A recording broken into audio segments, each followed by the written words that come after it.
آج ہم lecture record کریں گے کہ کسی بھی وقوع میں اگر کوئی گواہ مضروب ہو جاتے ہیں ایک یا ایک سے زیادہ تو ان کا میڈیکل ایگزامینیشن کس طرح ہوتا ہے اور اس کی کیا قانونی حیثیت ہوتی ہے۔ میں ہوں Sikandar Javed, advocate supreme court, اور ہم نے فوجداری وکالت میں کے سلسلے میں ایک سیریز شروع کی ہے قسط وار۔ آج اس کی 10ویں قسط ہے۔ تو اگر آپ اس سے پہلے کی قسطیں دیکھ سکیں، ایک اچھا فوجداری وکیل بننا چاہتے ہیں تو اس سلسلے کی اگر آپ تمام ویڈیوز دیکھیں گے تو آپ ایک بہت اچھے کامیاب فوجداری وکیل بن سکتے ہیں۔ تو آج کا ہم لیکچر شروع کرتے ہیں میڈیکل ایگزامینیشن۔ کسی بھی وقوع کے نتیجے میں اگر کوئی شخص مضروب ہوتا ہے تو وہ خود تو مستغیث بن سکتا ہے۔ اگر وہ بہت سیریس مضروب ہے تو پہلے تو وہ علاج کے لیے جائے گا، لیکن اگر مستغیث کوئی اور بن جاتا ہے تو وہ FIR درج کروائے گا۔ تو ایک تو صورت یہ ہوتی ہے کہ موقع پہ پولیس آ جاتی ہے تو پھر موقع پہ پولیس جو ہے اپنی نگرانی میں کسی سپاہی کو بھیجتے ہیں اس کو میڈیکل ایگزامینیشن کے لیے۔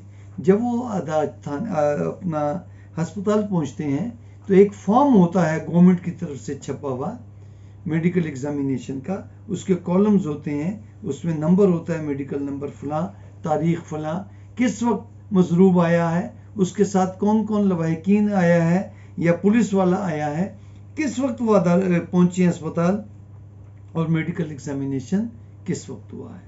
اگر پرچہ درج ہو گیا ہے تو اس کی کوائف بھی دے دیں گے، ورنہ ضرورت نہیں۔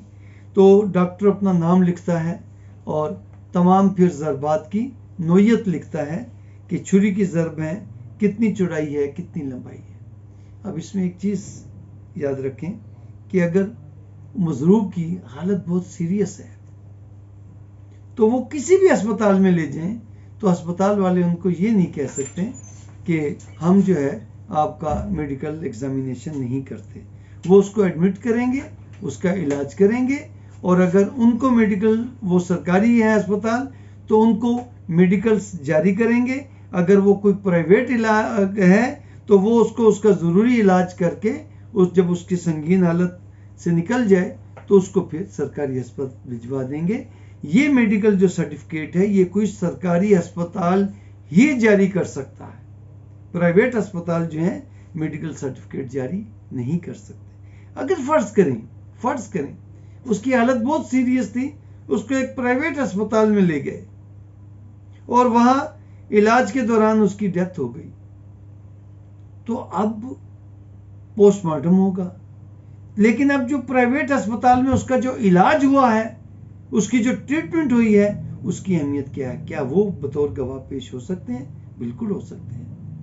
ان کے جو آپریشنل نوٹ، ان کے جو علاج کا ریکارڈ ہے، وہ عدالت میں بطور گواہی پیش ہو سکتا ہے کہ اسی ضربات کی نتیجے میں اس کی ڈیتھ ہوئی ہے، ثابت یہ کرنا ہے۔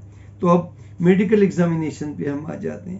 تو میڈیکل ایگزامینیشن میں ہسپتال کا نام ہوگا، ڈاکٹر کا نام ہوگا، ضربات کی نوعیت ہوگی، اس کے علاوہ ضربات کی ڈیوریشن ہوگی کہ یہ جو ضربات ہیں یہ 2 سے 3 گھنٹے پہلے آئی ہیں، 2 سے 4 گھنٹے پہلے آئی ہیں، 6 گھنٹے پہلے آئی ہیں، یہ تمام ڈیوریشن لکھیں گے۔ ویپن آف آفینس بھی لکھے گا کہ یہ کسی کند آلے سے، بلنٹ ویپن سے آئی ہے، انسائز ویپن سے آئی ہے، فائر آرم انجری کے نتیجے میں آئی ہے، لیکن وہ یہ نہیں لکھیں گے کہ پستول کا ہے، بندوق کا ہے، کلاشنکوف کا، نہیں، ویپن کا نام نہیں ہوگا، لیکن یہ ہوگا کہ فائر آرم ویپن تھا، آتشی اسلحہ جس کو کہتے ہیں، فائر آرم تھا۔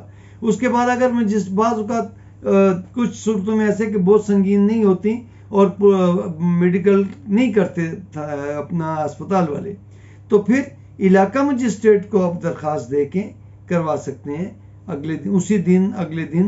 زیادہ یہ ہوگا نا کہ 1 دن پہلے کی ضربات ہیں، 2 دن پہلے کی ضربات ہیں، لیکن میڈیکل ایگزامینیشن تو ہوگا۔ کیوں میڈیکل ایگزامینیشن ہوگا؟ کہ وہ یہ بتائے گا کہ ضربات کی نوعیت کیا ہے، ضربات کی ڈیوریشن کیا ہے، کیونکہ انہی ضربات کے مطابق اس کو سزا ہونی ہے۔ اب تو اسلامک لا کے تحت ضربات کی نوعیت آ گئی نا، یہ ضربات ہوگی تو اتنی سزا ہوگی۔ اس کی قانونی ویلیو کیا ہے؟ اس کی قانونی ویلیو ہے کہ سرکار ہی پوسٹ مارٹم کرتی ہے اور سرکاری ہسپتال ہی میڈیکل ایگزامینیشن دیتا ہے، اور اس کی ایز اے ایویڈنس استعمال ہوتا ہے ڈاکٹر کا میڈیکل ایگزامینیشن۔ کیوں؟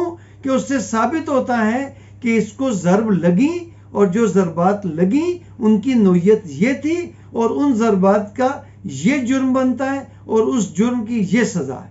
تو اس لیے میڈیکل ایگزامینیشن اور پوسٹ مارٹم کی اہمیت ہے. تو اس سلسلے میں آج ہم نے کیا میڈیکل کب ہوتا ہے اور میڈیکل پھر جب عدالت میں پیش ہوتا ہے وہ میڈیکل سرٹیفکیٹ، اور اگر اس میڈیکل سرٹیفکیٹ کو ملزم چیلنج کر دیتا ہے، کوئی بھی فریق چیلنج کر دیتا ہے کہ جی یہ جو میڈیکل ہے اس کی انہوں نے صحیح نہیں کیا ڈاکٹروں نے، پھر اس کا ایک ضلعی میڈیکل بورڈ بنتا ہے، اور اس بورڈ کی اجازت بھی سشا اپنا مجسٹریٹ دیتا ہے. میڈیکل بورڈ بن گیا. میڈیکل بورڈ ان کا میڈیکل کا بھی معائنہ کرے گا، اس کے ضربات کا بھی معائنہ کرے گا، اور پھر وہ یا تو اس میڈیکل کی تصدیق کر دے گا یا کہہ دے گا کہ نہیں یہ ضرب اس نوعیت کی نہیں تھی، اس نوعیت کی تھی. جیسے ہڈی ٹوٹنے کے اکثر معاملات ہوتے ہیں، وہ کہتے ہیں کہ ایکس رے رپورٹ یہ غلط ہے، اس کی تو ہڈی ٹوٹی نہیں، یہ جعلی انہوں نے ایکس رے بنا کے، اور یہ ایکس رے کی نتیجے میں جو فریکچر کی رپورٹ لی ہے یہ غلط ہے. اور اگر ضلعی میڈیکل بورڈ کو بھی آپ چیلنج کرتے ہیں تو پھر ایک صوبائی میڈیکل بورڈ بنتا ہے آخری سب سے بڑا. وہ صوبائی میڈیکل بورڈ میں سینئر ڈاکٹرز ایکسپرٹ بیٹھتے ہیں اور وہ ان تمام میڈیکلز کو، اور جو نچلا میڈیکل بورڈ ضلعی میڈیکل بورڈ ہوتا ہے، ڈسٹرکٹ میڈیکل بورڈ، ان تمام کی رپورٹ دیکھتا ہے اور پھر وہ اپنا ورڈکٹ دیتا ہے کہ ہمارے مطابق یہ میڈیکل صحیح ہے، اور اگر نہیں ہے تو کون کون سے ضربات کی کیا نوعیت ہے، یہ میڈیکل صحیح ہے یا غلط ہے، ضربات صحیح ہیں یا غلط.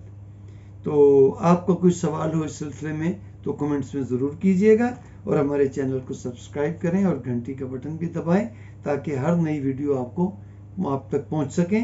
اپنے دوستوں کو بھی اور دوسرے گروپس میں بھی جو آپ کے پاس ہوں اس ویڈیو کو شیئر کریں. اگر آپ کو پسند آئی ہے تو دوسرے نوجوان وکلا کو بھی یہ ویڈیو پسند آئے گی اور ان کے علم میں اور معلومات میں، تجربے میں اضافہ ہوگا.